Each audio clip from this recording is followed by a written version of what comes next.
Hi, this is Roger Marsh for Family Talk and the James Dobson Family Institute. I really hope you had a blessed Christmas.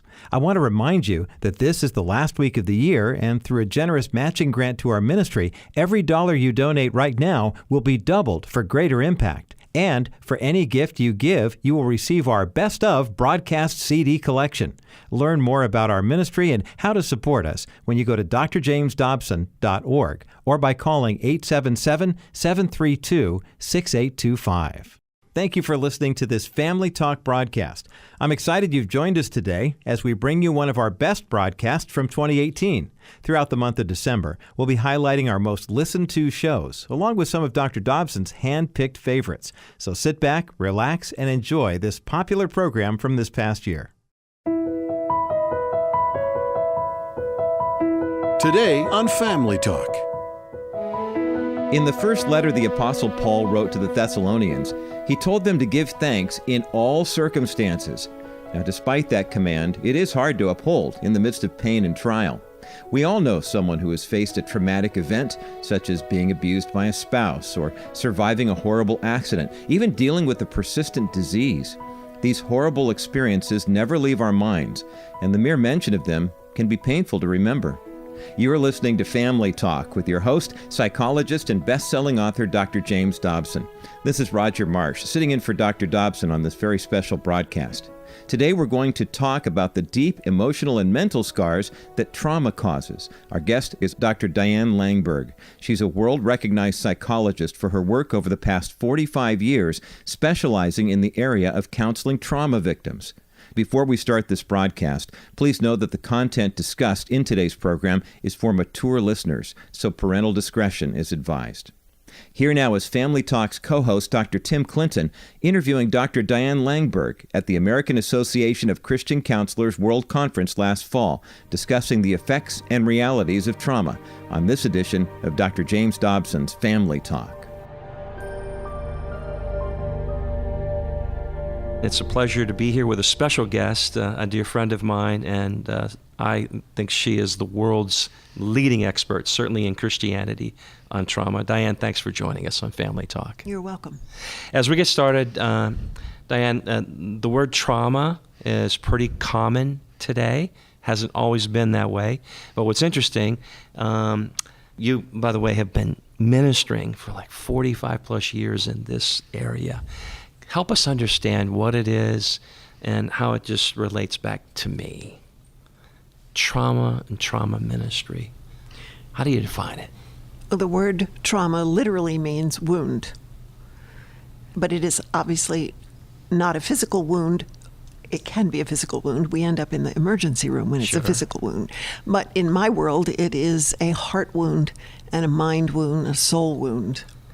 And what it means is that something violating, terrifying, dehumanizing has happened to someone and shattered them. And it can be war, it can be sexual abuse, it can be rape, it can be domestic violence, it could be a hideous accident on the highway, it can be atrocities that are around the world, like genocide, trafficking. And what's amazing about it, too, is you, in a sense, when something traumatic happens to you, you feel like you've lost your footing, like there's no safety, your world's fragmented. Basically, in some sense, it's like you've lost almost even your soul, if you will. Yes, you feel like you've lost yourself. You don't know how to describe what happened because words are not adequate. You carry fear in you all the time. And you feel helpless, powerless, and you feel separate from other people, even people you love or that love you, because you're sure they wouldn't understand. And a lot of people carry these type of wounds as a secret. For decades. And so those heart and mind wounds are hidden. And we know from the physical world that wounds that are hidden don't get treatment, and so they never heal, and they fester. When you think of those kind of situations, my mind immediately goes to a total lack of safety, of feeling in any way secure in life or maybe in my relationships.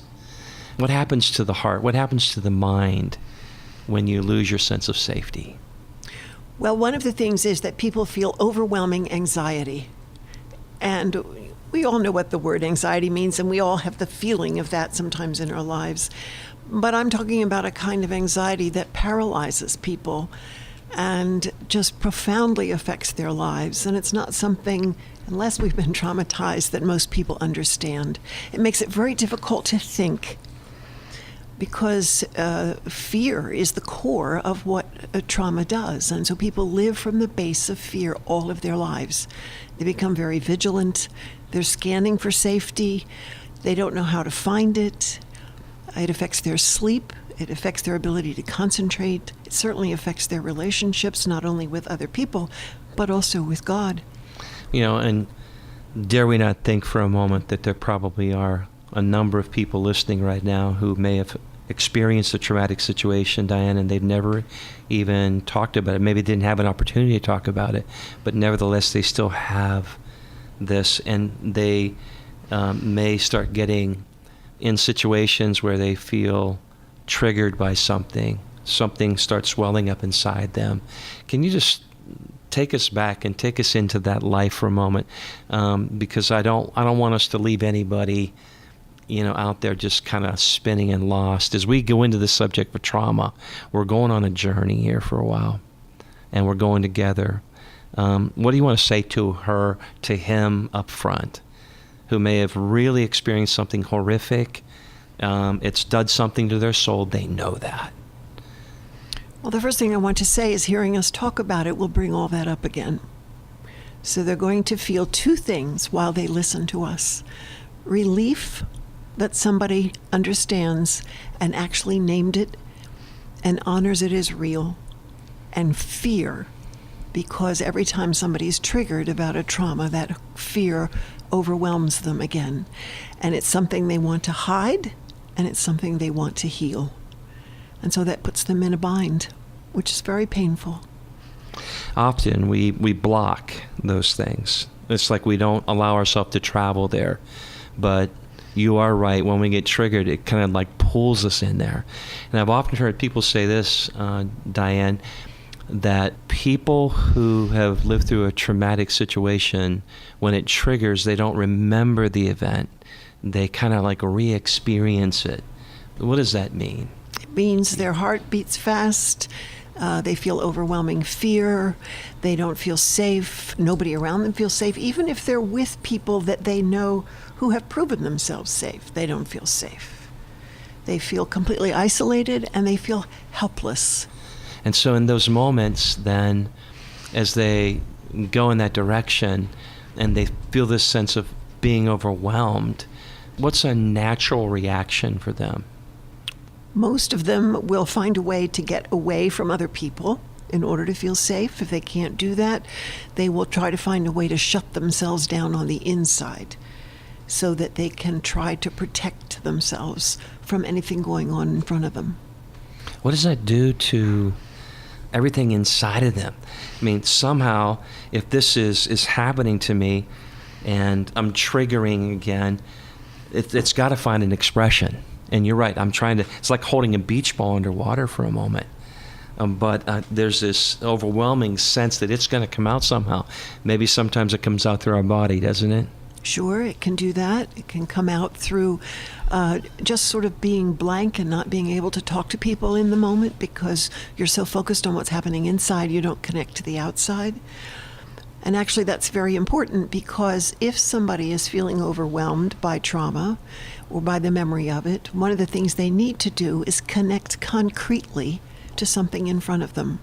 So, for example, if somebody in my office gets overwhelmed, I will have them find something to look at, like the flowers in the vase or something like that, and remind them that's in a room where you're safe.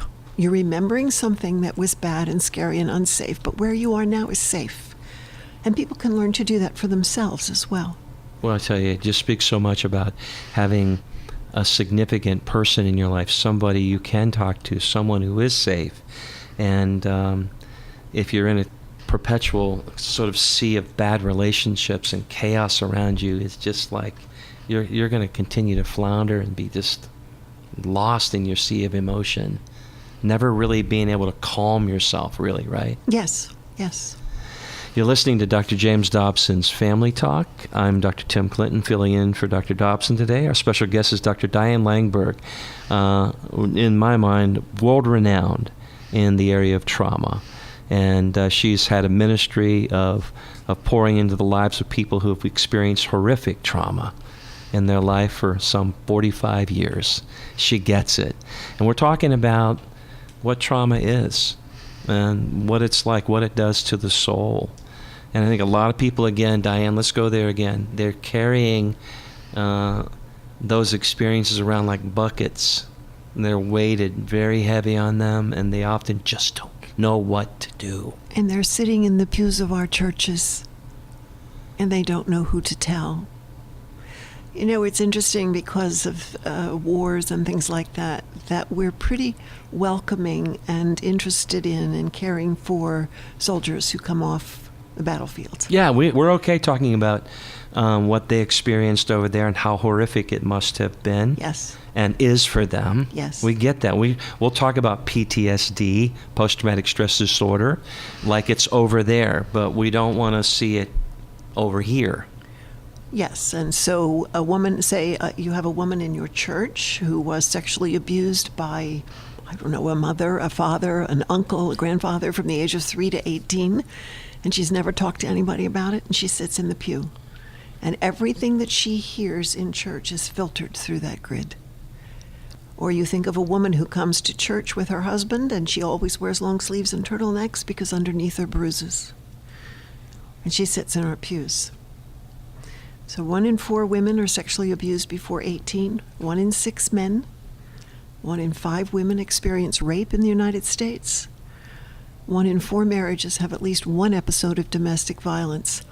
And when you look at the research, the numbers don't change in the Christian world. So, if this is true, and we know it is, they're seated in our pews, how do you help them break through? Where do we go? What's the new story? How do they create a new narrative?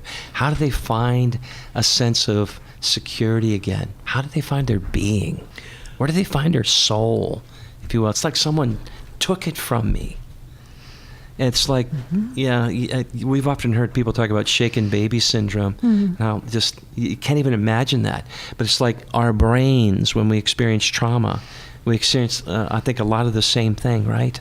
Yes. It is very life-controlling. We lose our groundedness. We lose our sense of balance or safety in life.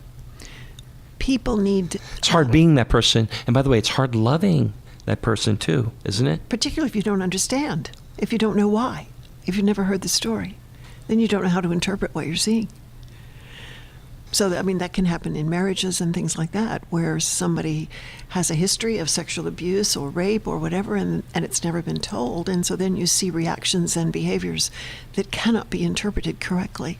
So, Diane, I want to go into your counseling office for a moment, and I want to talk about when you meet her, when you meet him, and that fragmentation is just everywhere, and they bare their soul to you. How do you start them on a healing journey? Well, the first thing we have to recognize is that anybody who comes to tell us their story in a counseling office or just in a relationship is showing tremendous courage, because they're going to talk to you about the thing they most want to forget. They're going to talk to you about the thing that completely overwhelms them and makes them feel like it's happening again. That's not something you want to do. And so that courage has to be honored. Secondly, it has to be at their pace, because they don't know what it's like to feel safe. And so I'm not there to do something for them. I'm there to be with them first and provide a sense of predictability and safety and a stable place. And it's from that place. I like that, their pace piece, because we often want to really hustle things along. We get lost in this process. Yes. And we, many times, counselors... I should be able to just to deal with it and move on. I should be able to just to let this thing go. People think that, and listeners think that. Pray a prayer, and it's going to disappear for me. Yes, but Nothing wrong with prayer. I'm not trying to minimize it. I'm just saying... But it's almost like magical, wishful thinking that all this will just erase. We can push reset, and it starts over again. Yes, and if I had enough faith, it would be okay. But if you go back to the beginning, where we're created in the image of God, which is a very precious thing, anything in this world that smashes that image isn't going to get better quickly. Whether it's some of the atrocities of war, whether it's being beaten to within an inch of your life by the man who promised to love you till death, whether it's being sexually abused, whether it's being raped on the college campus, whatever it is, those things dehumanize. They violate our humanity, which is God-given and created. And they mar the image. And so there's no quick fix. There is healing, but there's no quick fix. And so we need to be willing to bear witness to the stories of abuse, of trauma, of atrocity, and listen and enter into with them, which is what Jesus did for us when he came in the flesh. Some of those stories are really dark. Yes. And so sometimes people in the helping professions want to hurry it along because they're uncomfortable. And so they don't go with the pace of the person who's suffering. When you've been in there and hearing the stories, does it often trouble you inside? It always troubles me. Yes. And when she continues to tell her story, somehow she's got to be able to get it all out. As she shares those meaningful pieces, what are you trying to help her do by releasing the story, by sharing it with you? Well, for most, it's often the first time anybody's ever heard the story. And so that means for the very first time in their lives, somebody is in that place in their mind and heart Where they get lost. where nobody's been since Wow. the abuser smashed it. Only this time, it's not somebody who's abusive. It's somebody who's safe, which, of course, has to be proven over time. They don't just walk in and think you're safe. I remember a few years ago you were talking about someone who had been a victim, survivor of childhood sexual abuse, and there was a revelation that she experienced when she really thought about Jesus and how that they had taken his clothes. Yes. And for her, it was almost like a gift that God had given to her.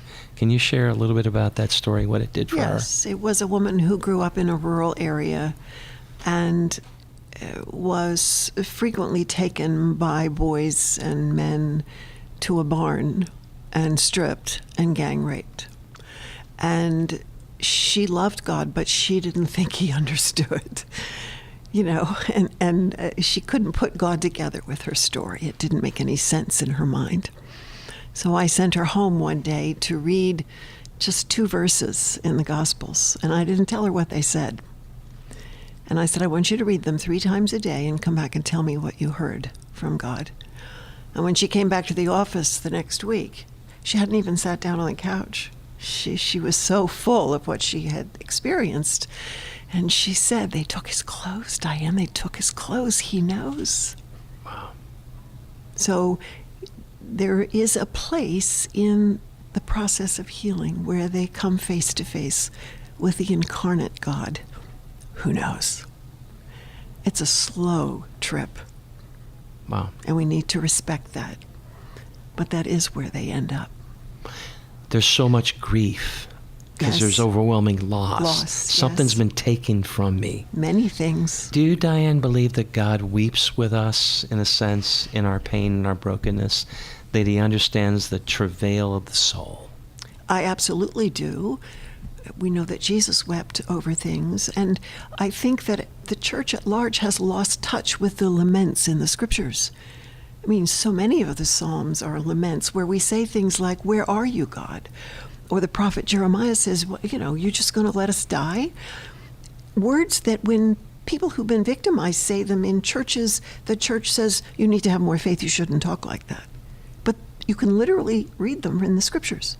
So I introduce them to the lament psalms and teach them what a lament is, and then have them write their own, where they can speak to God out of the pain, not making it pretty, and ask him where he was.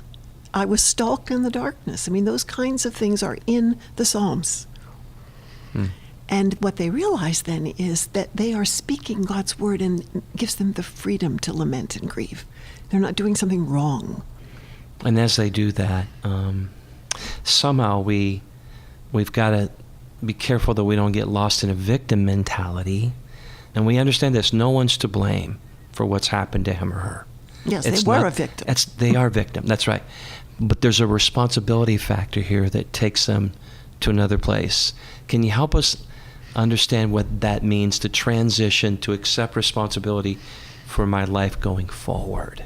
How do I do that? So as I see this, as I go back through and try to bring healing to those dark places, how do I then take that step forward of, quote, taking responsibility for my life? It's actually something almost all of them are eager for. It's not, people don't want to stay victims. That was the worst place they ever experienced. Wow. And so they want out. They often want out too quickly, which is understandable. You know, if you have surgery, you want to feel better in a week, and it might take 3 months. And so they have to tell the story multiple times, and they also have to look at the lies the story taught them. Telling the story is not enough, because the story tells you things about yourself that are not true. And so in the process of the work, they begin to discover who they are as God meant them to be. I'm knit together by Him with purpose. I have gifts in my life. He has meaning for me here in this world. There's a way He wants me to honor Him in this life. And so once they go through the story and the lies, and they do the grieving, they have to do the grieving, which they want to avoid, then they can begin to say, who am I? Who was I meant to be? What's in my package? Diane, can you close us out by just talking about the need for trauma ministry, the significance or the importance of the church? And I know God's called you to an international platform now. You travel the world. God's giving you a powerful voice for those who have no voice. Can you just wrap it up and speak to our listener and let them know that you understand? Well, I first would just like to say that if you look at life around the globe and the statistics of the things I've mentioned, of the refugees and whatever, one of the things I say everywhere I go is that trauma is the mission field of the 21st century. And it is a call to the church to walk with those who have been traumatized. I mean, we've been traumatized by sin, and that's what our Savior did. He came and walked with us in that traumatization. So the church is called to do the same. And she's called to learn how to do it at their pace, which she doesn't like to do. She wants to tell them a verse and have it be better. We need to have the humility to listen to those who have no voice and let them tell us what it's like, so we can actually learn how to incarnate our God in their presence and in their lives. What a beautiful gift. Diane, thanks for being a part of Family Talk. I've always enjoyed our conversations and love the ministry that, again, God has called you to. What a powerful calling. What a unique calling. And to all of us out there, if God has placed you into the life of someone else, the power of presence, of hearing story, of, by the way, encouraging them to find hope and help. That's what this is all about. I'm Dr. Tim Clinton for Dr. James Dobson's Family Talk. Thanks for listening.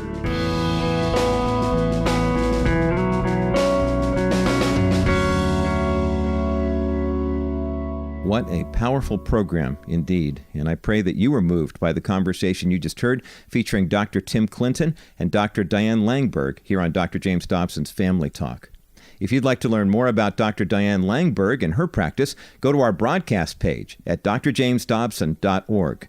You can also find out more about her book, Suffering the Heart of God, How Trauma Destroys and Christ Restores. You'll find this information and much more when you visit our broadcast page at drjamesdobson.org. Please know how much we appreciate your prayers and your continuing support of our ministry as we continue to fight for the institution of the family. I'm Roger Marsh. Thanks for listening to today's broadcast, and have a great weekend.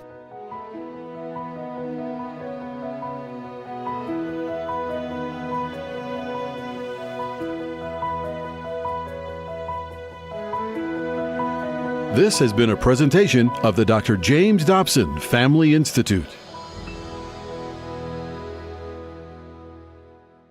And that concludes another one of our best of broadcasts from the year 2018 here on Dr. James Dobson's Family Talk. Now, before we wrap up for the day, I want to remind you of the special matching grant that's in place right now. Here at the Dobson Family Institute, we rely on your generosity to continue fighting for families. And from now until the end of the year, every donation you make will be doubled. So $5 becomes $10, $50 becomes $100, $1,000 becomes $2,000, and so on. Now, this match is in place until we've reached our goal, so we urge you to take advantage of it right now. You can learn how you can partner with us today by visiting us online at drjamesdobson.org or by calling 877-732-6825. I'm Roger Marsh. Thanks so much for listening, and be sure to join us again next time for another Best of the Best broadcast from 2018 right here on Dr. James Dobson's Family Talk.